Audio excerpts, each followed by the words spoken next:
Trillion dollar की अर्थव्यवस्था बनाने के लिए व्यापक और प्रभावी प्रयास किए जा रहे हैं। इसके साथ ही कर्नाटक को लोगों के लिए स्वास्थ्य, शिक्षा, स्वच्छता और स्थिर कृषि वाला राज्य बनाने के लिए भी हर संभव प्रयास किए जा रहे हैं। मेरी सरकार ने 2024-25 में राज्य की आर्थिक वृद्धि को बढ़ावा देकर राज्य का वित्तीय प्रबंधन बेहतर ढंग से किया है।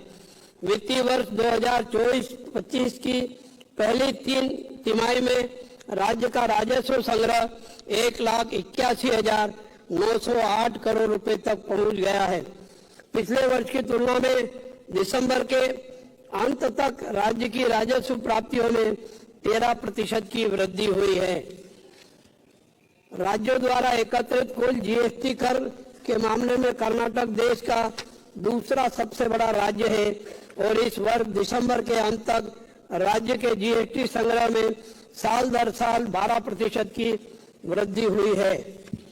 हाल के दिनों में राज्य में समाज के आर्थिक रूप से कमजोर वर्गों से ऋण वसूली में उत्पीड़न, हिंसा और दबाव की कई घटनाएं सामने आई है।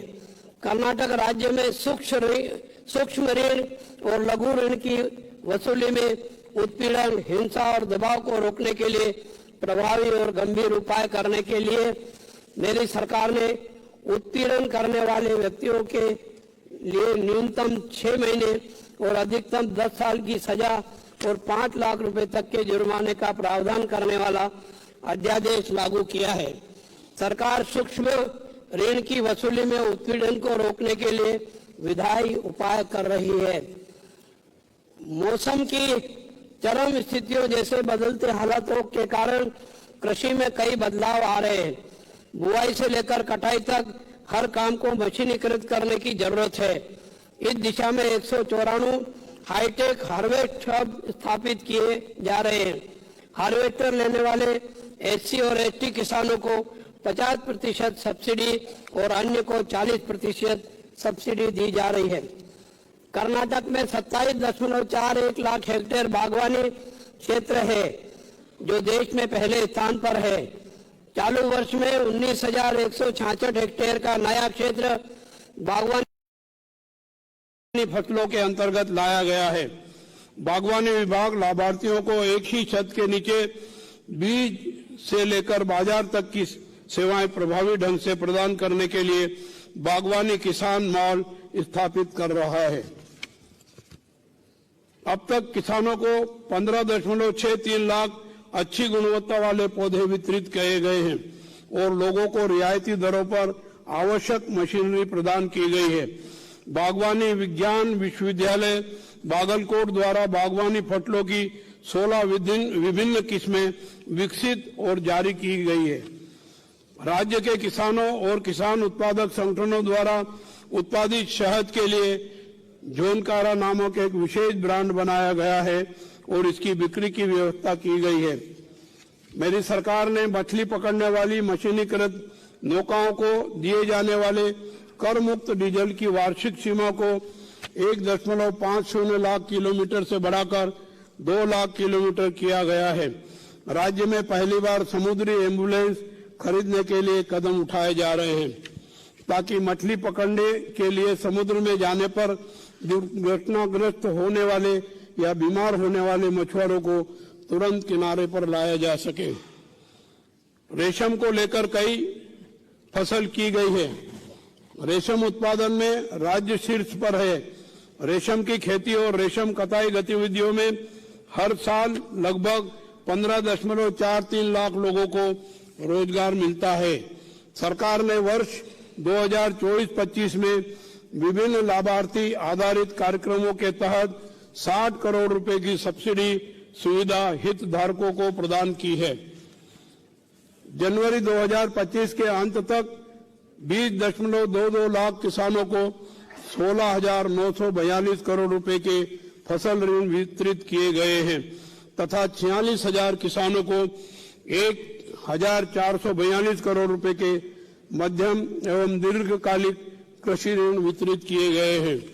इस वर्ष सहकारी समितियों को ब्याज अनुदान प्रदान करने के लिए 1451 करोड़ रुपए प्रदान किए गए तथा व्यय किए गए। वित्तीय संकट में फंसी मैसूर शुगर कंपनी को पुनर्जीवित किया गया है। 2024-25 गन्ना पेराई सत्र के दौरान 1,99,888 मीट्रिक टन गन्ने की पेराई की गई है तथा खरीदे गए गन्ने के लिए किसानों को 70.46 करोड़ रुपए का भुगतान किया गया है। देश में औद्योगिक क्षेत्र में राज्य को अभूतपूर्व तरीके से अग्रणी बनाने के उद्देश्य से नई कर्नाटक प्रौद्योगिकी नीति 2025 से 30 को लागू किया गया है। पूंजी निवेश में राज्य दूसरे स्थान पर है। वर्ष 2024-25 में अप्रैल 2024 से सितंबर 2024 के अंत तक राज्य कुल निर्यात में 88,853 मिलियन डॉलर मूल्य की वस्तुओं और सेवाओं के निर्यात के साथ पहले स्थान पर है। 2023-24 की तुलना में राज्य ने निर्यात में 11.17% की वृद्धि हासिल की है। मेरी सरकार 40,000 करोड़ रुपए के निवेश से बेंगलुरु के बाहरी क्षेत्र में एक नया नॉलेज, वेलनेस और इनोवेशन शहर विकसित करने के इरादे रखती है। अनुमान है कि इससे लगभग 80,000 रोजगार के अवसर सृजित होंगे। एमएसएमई क्षेत्र एक ऐसा क्षेत्र है जो बड़े पैमाने पर रोजगार के अवसर सृजित करता है।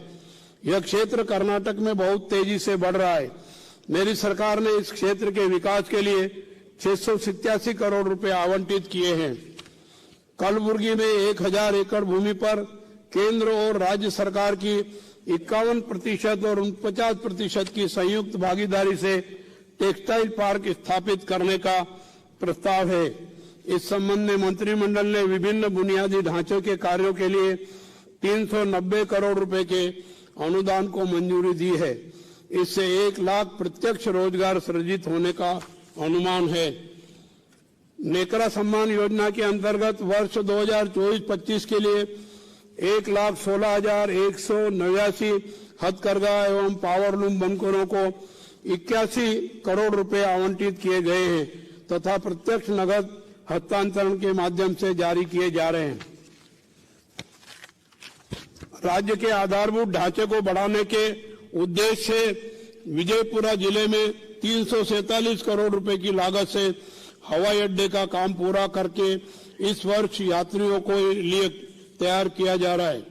319 करोड़ रुपए की लागत से मैसूर हवाई अड्डे के रनवे का विस्तार करने के साथ 219 करोड़ रुपए की लागत से रायचूर हवाई अड्डे को विकसित करने के लिए कदम उठाए गए। धर्मस्थल मडिकेरी और चिकमंगलुरु में हवाई पट्टी विकसित करने के लिए भूमि की पहचान और भूमि अधिग्रहण प्रक्रिया का काम किया जा रहा है। Bengaluru signature business park Bengaluru अंतर्राष्ट्रीय हवाई अड्डे के पास 407 एकड़ क्षेत्र में विकसित किया जा रहा है। बेंगलुरु में दूसरा हवाई अड्डा स्थापित करने की प्रक्रिया शुरू की गई है। कारवार नौसेना बेस के पास हवाई अड्डे के लिए भूमि अधिग्रहण की प्रक्रिया शुरू कर दी गई है। मेरी सरकार ने चालू वित्तीय वर्ष में राज्य में 9 रेल परियोजनाओं के लिए 600 करोड़ रुपए उपलब्ध कराए हैं।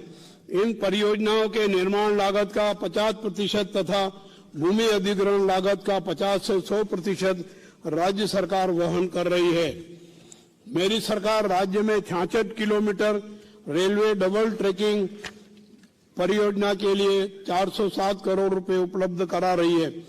ये डबल ट्रैकिंग रेलवे परियोजनाएं अगस्त 2025 तक पूरी हो जाएगी।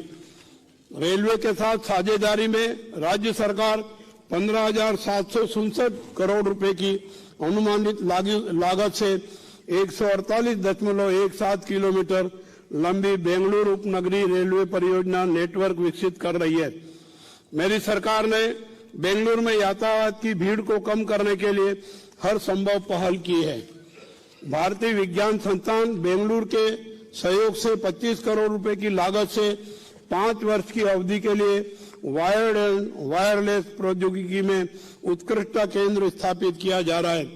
कर्नाटक मुक्त विश्वविद्यालय मंडकली मैसूर में 30 करोड़ रुपए की लागत से वैश्विक प्रौद्योगिकी केंद्र स्थापित करने के लिए कदम उठाए गए हैं।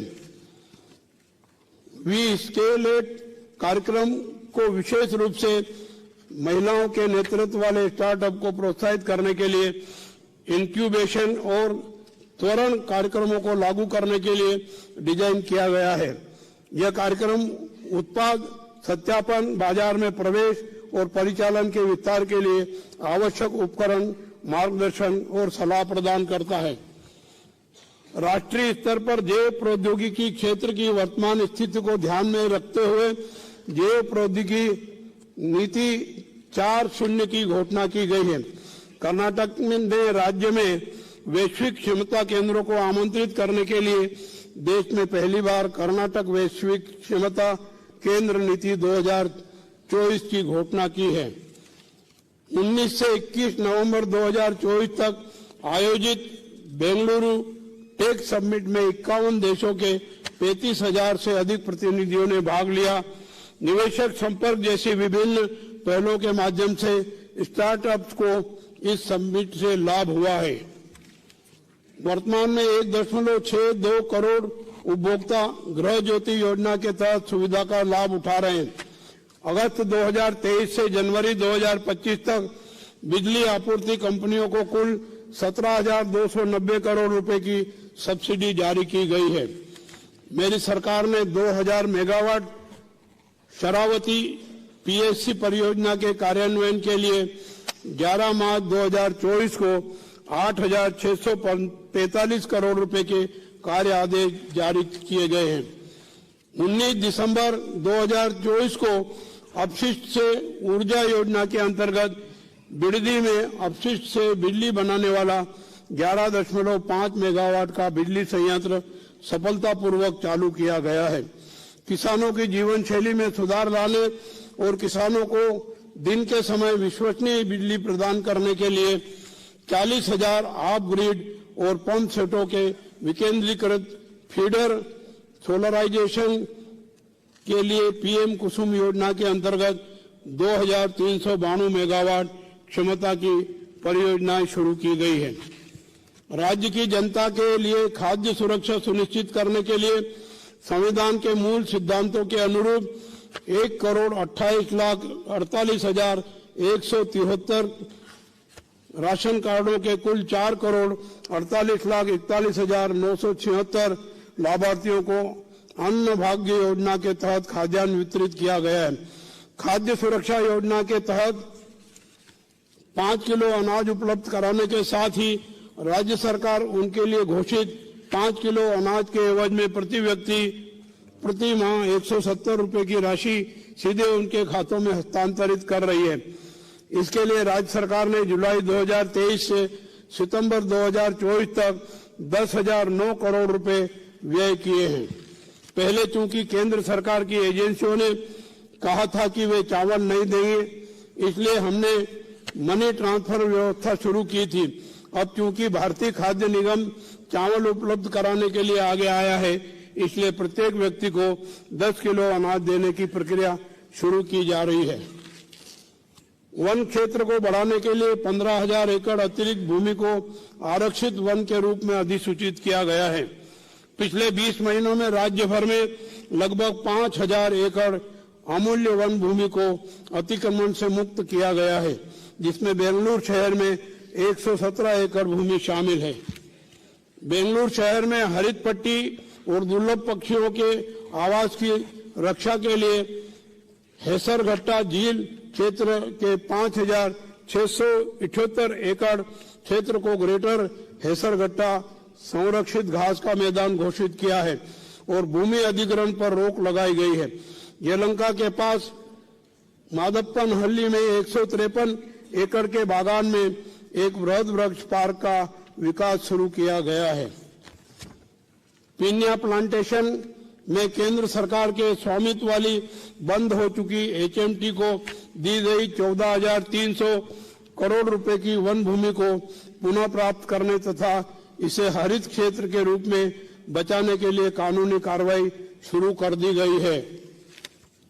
मानव वन्य जीव संघर्ष को नियंत्रित करने के लिए वर्ष 2024-25 में 78.9 किलोमीटर रेलवे बैरिकेड्स लगाए गए हैं तथा मानव हाथी संघर्ष को रोकने के लिए बांडीपुर में तमिलनाडु, केरल और आंध्र प्रदेश राज्यों के वन मंत्री और अधिकारियों की बैठक आयोजित की गई है। मानव हाथी संघर्ष पर एक अंतर्राष्ट्रीय सम्मेलन सफलतापूर्वक आयोजित किया गया तथा बेंगलुरु चार्टर तैयार कर उसे मंजूरी दी गई। राज्य के लोगों के स्वास्थ्य को बेहतर बनाने के लिए कई पहल की गई है। एनीमिया मुक्त पोषण कर्नाटक परियोजना शुरू की गई है और जब 10.8 लाख पीयूसी छात्रों की एनीमिया के लिए जांच की गई तो 32.5% बच्चे एनीमिया से पीड़ित पाए गए। इन बच्चों को दिए गए रक्तवर्धक उपचार के कारण एनीमिया से पीड़ित 60% बच्चे ठीक हो गए। दूसरे चरण में पहली से 10वीं कक्षा तक के बच्चों की एनीमिया स्थिति की जांच शुरू की जा रही है। आशा किरण योजना के तहत 1.4 करोड़ लोगों की जांच की गई है और 3.3 लाख लोगों को मुफ्त चश्मे दिए गए हैं। 93,800 लोगों की मोतियाबिंद की सर्जरी की गई है। निमांस के सहयोग से कर्नाटक ब्रेन हेल्थ इनिशिएटिव योजना शुरू की गई है और 2,60,878 लोगों की जांच की गई और 32,630 न्यूरोलॉजिकल रोगियों का इलाज किया गया। आपातकालीन चिकित्सा सेवाएं प्रदान करने के लिए 108 आरोग्य कवच आपातकालीन सेवाओं को 288 एडवांस लाइफ सपोर्ट एम्बुलेंस और 39 बेसिक लाइफ सपोर्ट एम्बुलेंस प्रदान की गई है। राज्य में किडनी रोगियों के लिए निःशुल्क डायलिसिस केंद्रों की संख्या 192 से बढ़ाकर 220 कर दी गई है, जिससे 3.67 लाख डायलिसिस साइकिल उपलब्ध कराए जा रहे हैं। राज्य में 50 बिस्तरों की क्षमता वाले 5 मातृ एवं शिशु अस्पताल, 50 बिस्तरों की क्षमता वाले 14 क्रिटिकल केयर ब्लॉक तथा 100 बिस्तरों की क्षमता वाला एक क्रिटिकल केयर ब्लॉक स्थापित किया गया है। इसके अतिरिक्त 857 करोड़ रुपए के अनुदान से पीएचसी, सीएचसी तथा तालुक अस्पतालों के 88 कार्यों का कार्यान्वयन किया जा रहा है। जीव सार्थक संस्था के 78 अस्पताल हैं, जिनमें 4 सरकारी अस्पताल भी शामिल हैं, जो अंग प्रत्यारोपण केंद्र के रूप में कार्य करते हैं। अब तक 344 बीपीएल मरीजों को एसए/एसटी योजना के तहत निःशुल्क अंग प्रत्यारोपण किया जा चुका है। इसके लिए इसे राष्ट्रीय स्तर पर द्वितीय सर्वश्रेष्ठ पुरस्कार दिया गया है। डॉक्टर पुनीत राजकुमार हृदय ज्योति योजना के तहत अब तक 416 हृदयघात रोगियों का इलाज किया गया है। लोगों को किफायती स्वास्थ्य सेवा प्रदान करने के लिए कई पहल की गई है। Hassan institute of medical sciences के परिसर में 143 करोड़ रुपए की लागत से 450 बिस्तरों वाला अस्पताल भवन बनाया गया है और अब तक 15,778 रोगियों और 78,848 बाह्य रोगियों को उपचार मिला है। GIMS कलबुर्गी में फरवरी 2024 से 54.80 करोड़ रुपए की लागत से ट्रॉमा केयर अस्पताल शुरू किया गया है और रोगियों को उपचार मिल रहा है और रोगियों को उपचार मिलने के साथ ही 52 करोड़ रुपए की लागत से मातृ एवं शिशु अस्पताल स्थापित करने के लिए कदम उठाए गए हैं। KKRD बी ने गुलबर्गा में 304.20 करोड़ रुपए की लागत से 371 बिस्तरों वाला Jayadeva institute of cardiology and research का निर्माण किया है, जिसका उद्घाटन 22 दिसंबर 2024 को किया गया है। Gadag institute of medical sciences में 10 करोड़ रुपए की लागत से कैथ लैब सुविधा के साथ एक सुपर स्पेशलिटी कार्डियक यूनिट शुरू की गई है। कल्याण कर्नाटक क्षेत्रीय विकास बोर्ड द्वारा कल्याण कर्नाटक क्षेत्र में अक्षरा आविष्कार नामक एक व्यापक स्कूल विकास योजना लागू की गई है। इसके लिए 700 करोड़ रुपए का अनुदान आवंटित किया गया है। राज्य के प्रत्येक स्कूल में निःशुल्क बिजली और पानी की सुविधा प्रदान की गई है, जो स्मार्ट कक्षाओं और शाम की कक्षाओं के संचालन के लिए उपयोगी है। कर्नाटक कौशल विकास निगम के साथ साझेदारी में कली के चौथे कौशल्या कार्यक्रम के तहत चयनित 89 सरकारी कॉलेजों के लगभग 30,000 छात्रों को कौशल प्रशिक्षण प्रदान किया गया है। शिक्षा विभाग द्वारा 277 करोड़ रुपए की लागत से 101 नए कार्य शुरू किए गए हैं। युवा निधि योजना के अंतर्गत 2,23,883 अभ्यर्थियों ने पंजीकरण कराया है तथा 1,65,014 पात्र अभ्यर्थियों को प्रत्यक्ष नगद हस्तांतरण किया जा रहा है। इंडिया स्किल 2024 में कर्नाटक ने 45 कौशलों में भाग लेने वाले 62 उम्मीदवारों ने के 48 पदक जीते और देश में दूसरा स्थान हासिल किया है। वर्ल्ड स्किल 2024 में कर्नाटक ने 52 कौशलों में भाग लेने वाले 60 उम्मीदवारों ने पदक प्राप्त किए हैं। लोगों की आवास समस्या पर गंभीरता से विचार किया गया है। चालू वित्तीय वर्ष में 4,761.15 करोड़ रुपए की लागत से 3.05 लाख मकान बनाने के लिए सहायता दी गई है। 1.23 लाख स्थलों के आवंटन के लिए कदम उठाए जा रहे हैं, जिनमें से 4,096 एकड़ भूमि पर स्थल तैयार किए जा रहे हैं। स्लम विकास बोर्ड ने स्लम क्षेत्रों में 1,66,867 परिवारों को स्वामित्व पत्र वितरित किए हैं, जिससे उन परिवारों के लिए शांतिपूर्ण जीवन का मार्ग प्रशस्त हुआ है। प्रधानमंत्री आवास योजना का क्रियान्वयन BR अम्बेडकर निवास योजना के समन्वय से किया जा रहा है।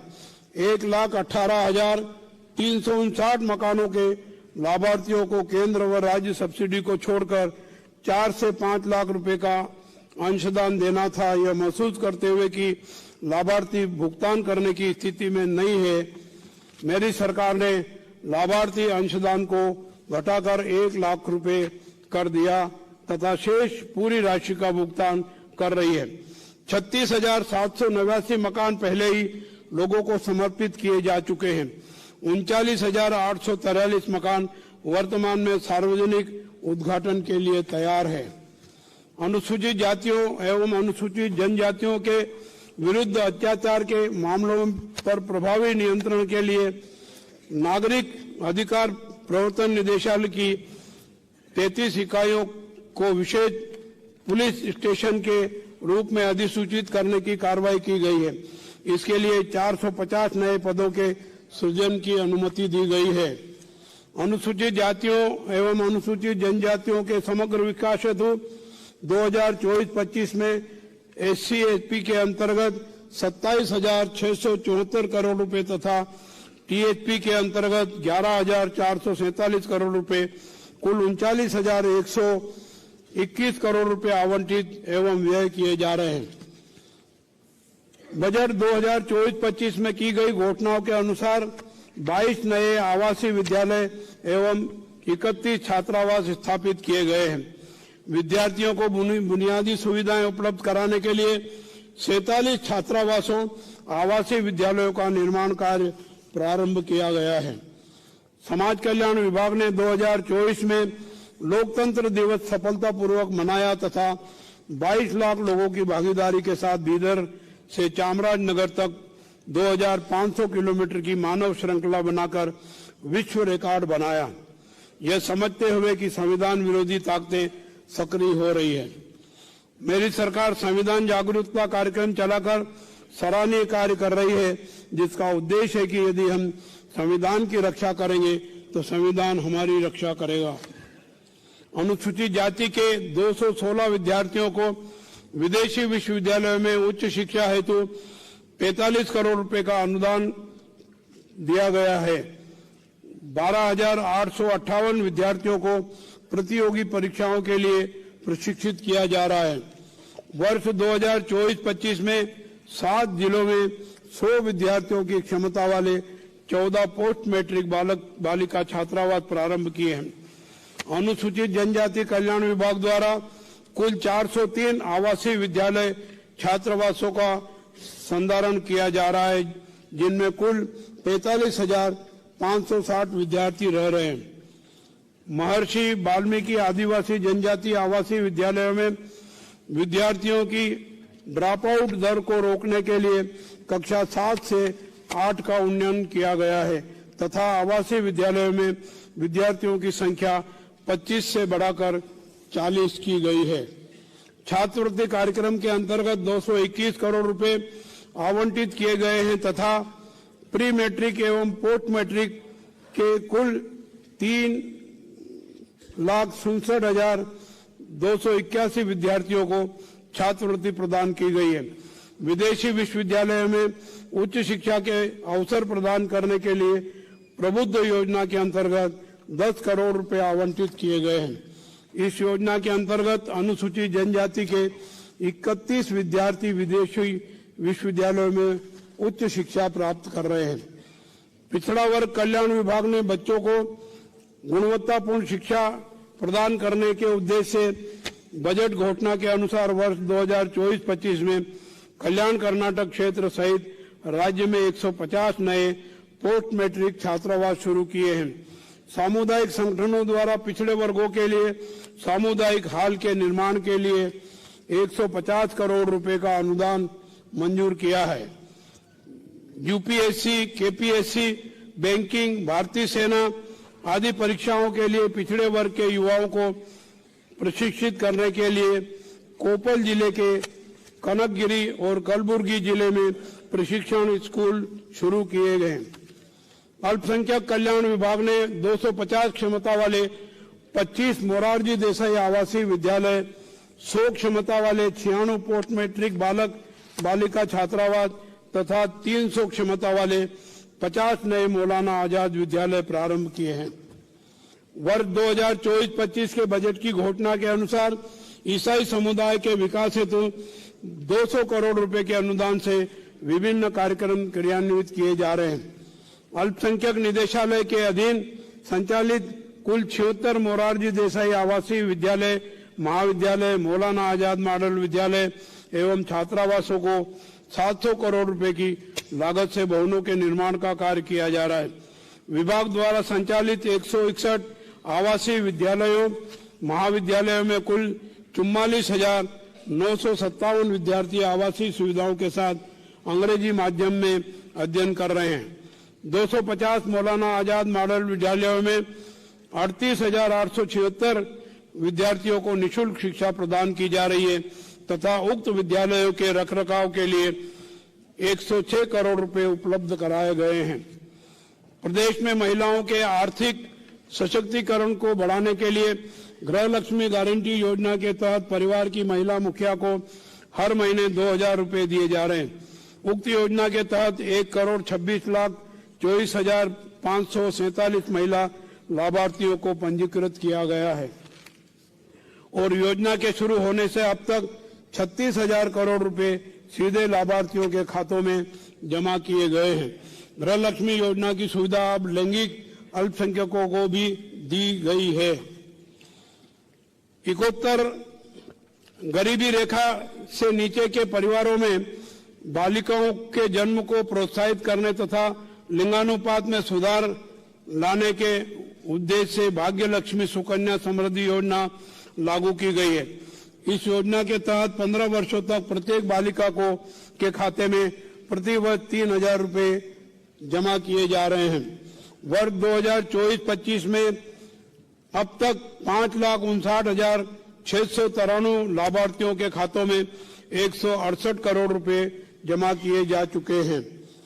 भवन एवं अन्य निर्माण श्रमिक कल्याण बोर्ड में 10,01,379 लाभार्थियों का पंजीकरण किया गया है तथा विभिन्न कल्याणकारी एवं सामाजिक सुरक्षा लाभों के अंतर्गत 11.94 लाख लाभार्थियों को 702 करोड़ रुपए का भुगतान किया गया है। उपकर के रूप में 1515 करोड़ रुपए एकत्रित किए गए हैं। निवारक स्वास्थ्य देखभाल योजना के अंतर्गत 10.63 लाख लाभार्थियों की चिकित्सा जांच की गई है। लाभार्थियों के पंजीकरण एवं लाभ वितरण के लिए राज्य भर में 43 श्रमिक सेवा केंद्र स्थापित करने के लिए कदम उठाए गए हैं।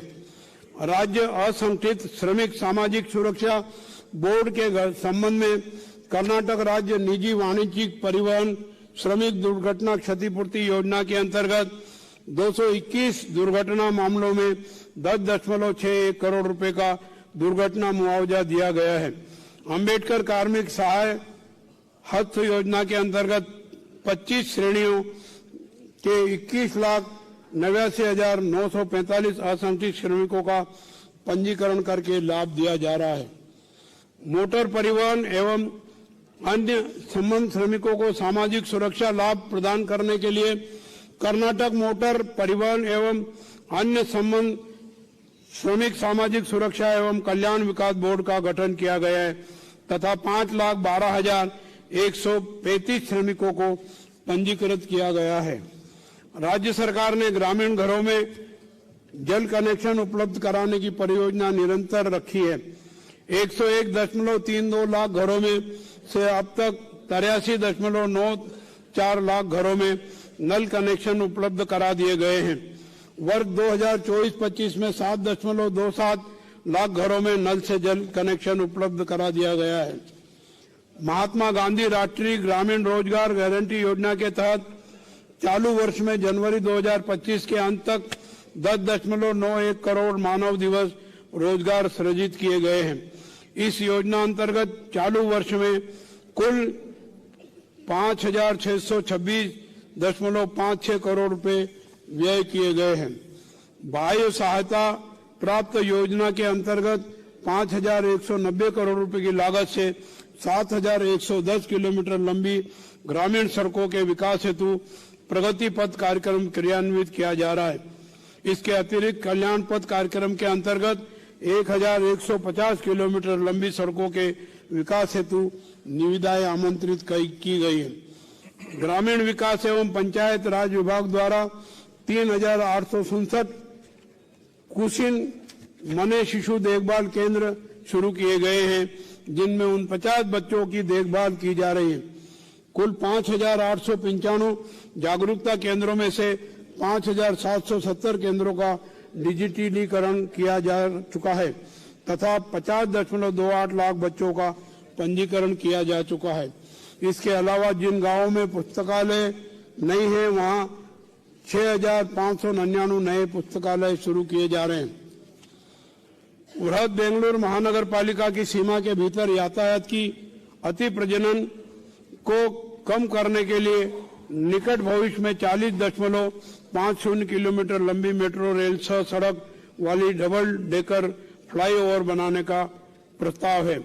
संयुक्त मेट्रो रेल सह सड़क फ्लाईओवर परियोजना 8,916 करोड़ रुपए की लागत से शुरू की जा रही है। Bengaluru peripheral ring road part 1 परियोजना के क्रियान्वयन हेतु ऋण सुरक्षा प्रदान करके हुडको से 27,000 करोड़ रुपए का ऋण प्राप्त करने का निर्णय लिया गया है।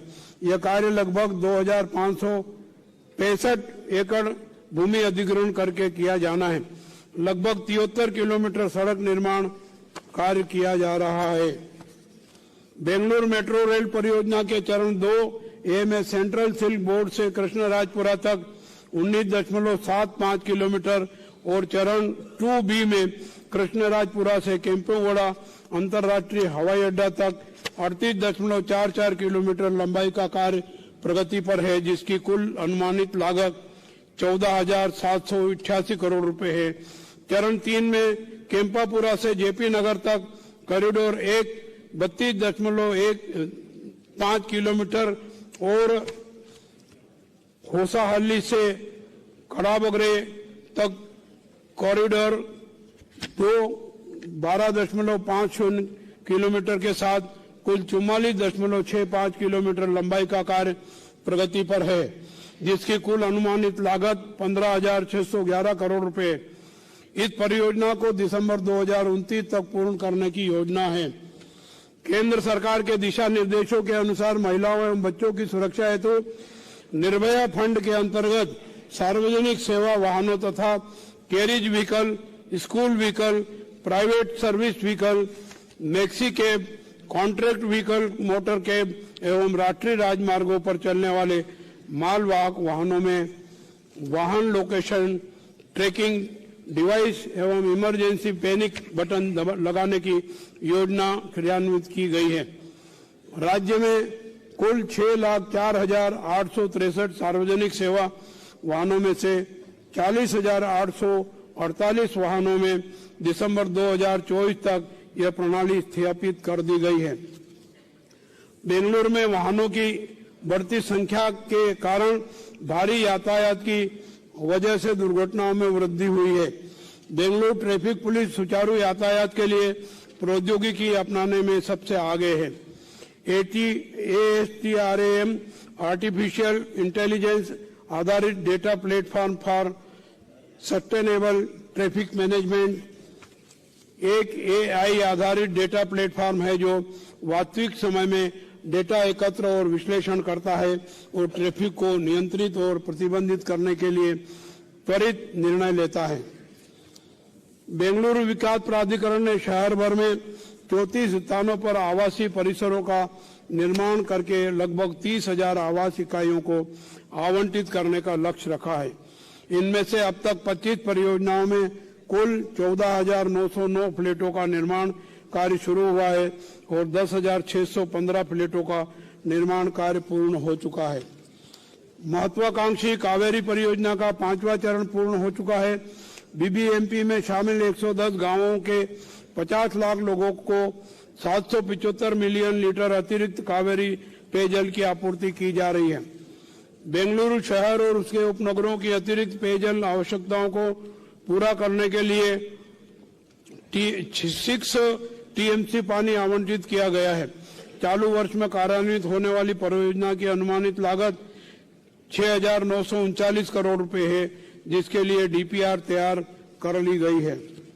मेरी सरकार ने श्रमिक वर्ग के लोगों को गुणवत्तापूर्ण भोजन उपलब्ध कराने के लिए इंदिरा कैंटीन योजना को जारी रखा है।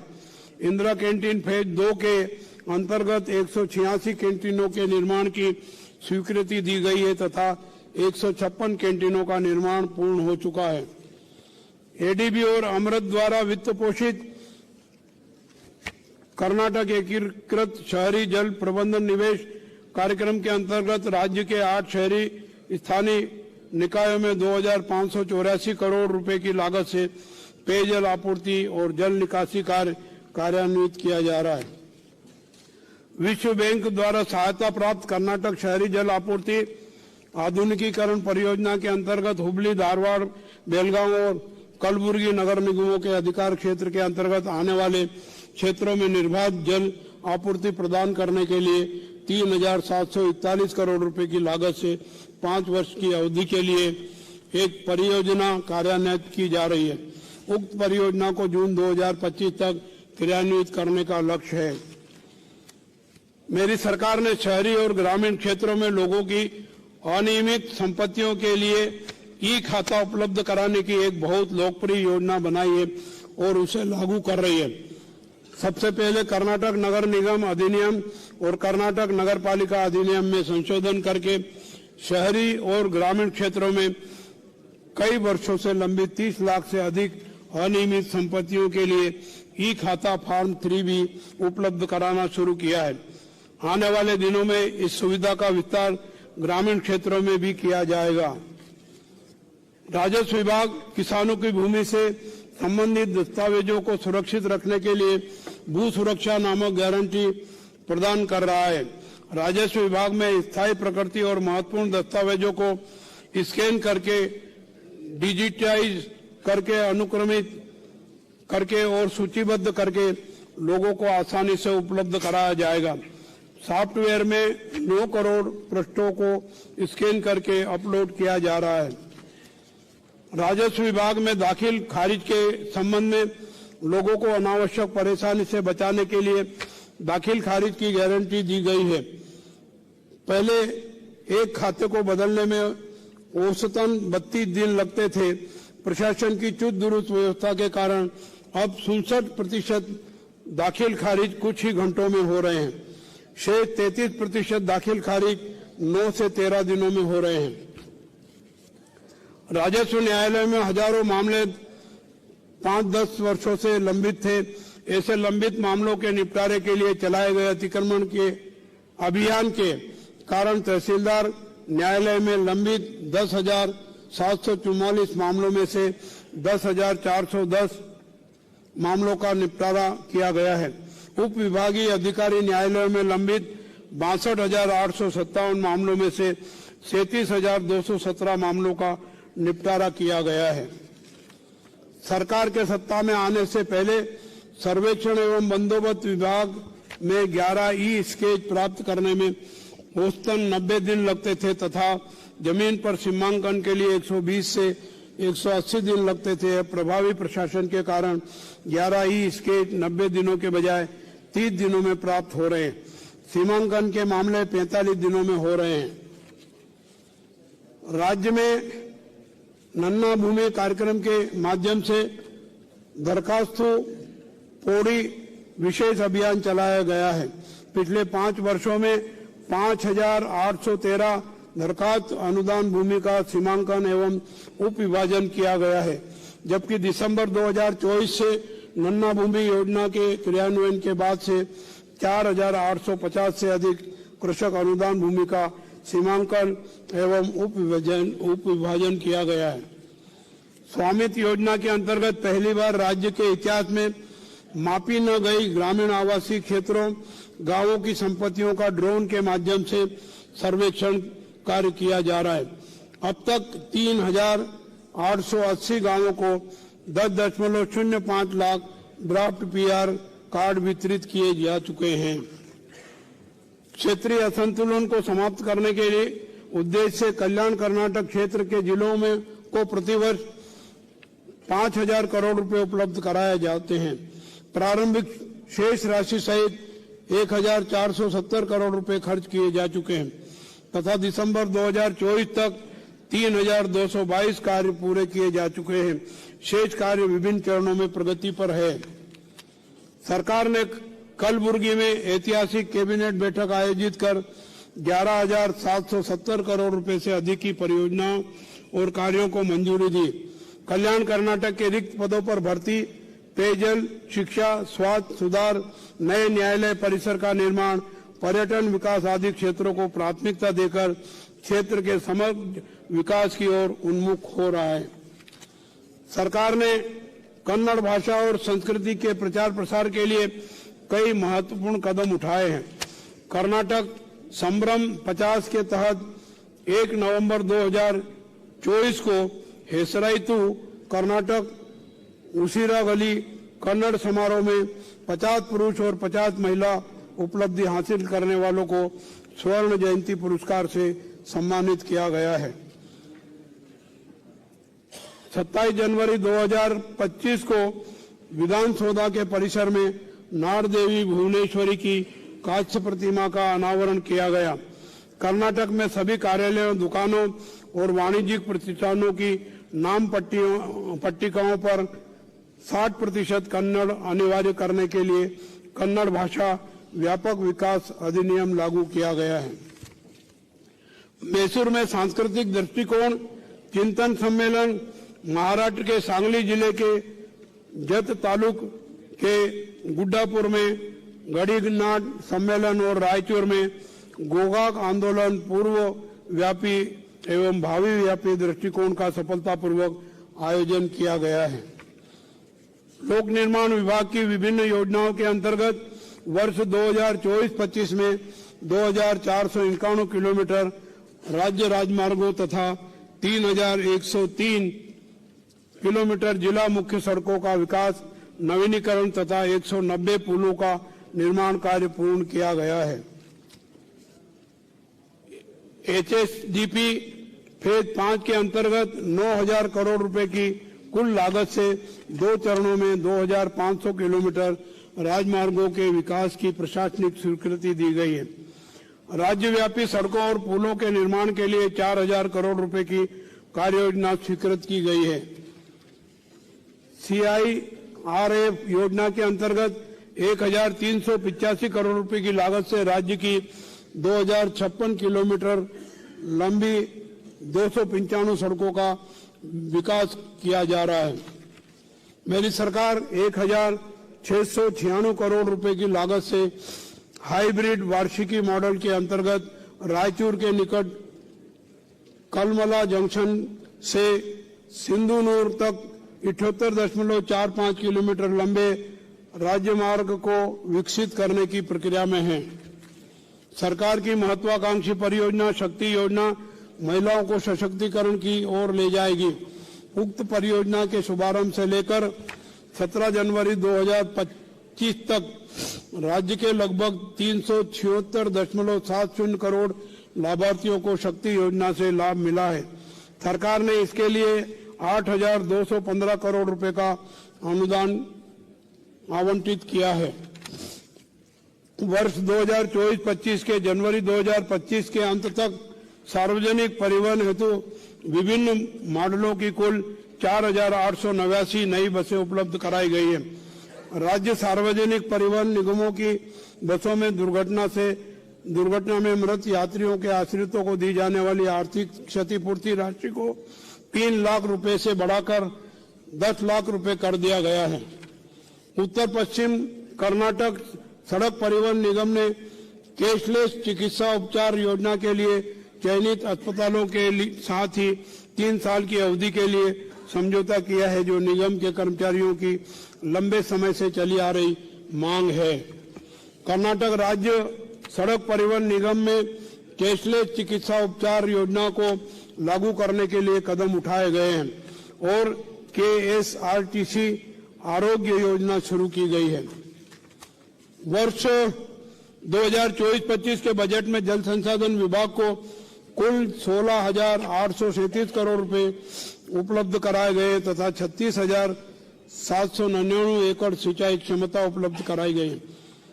यत्तीनाहोले एकीकृत पेयजल परियोजना के प्रथम चरण में लिफ्ट एवं विद्युत आपूर्ति कार्य पूर्ण कर जनता को समर्पित किए गए हैं।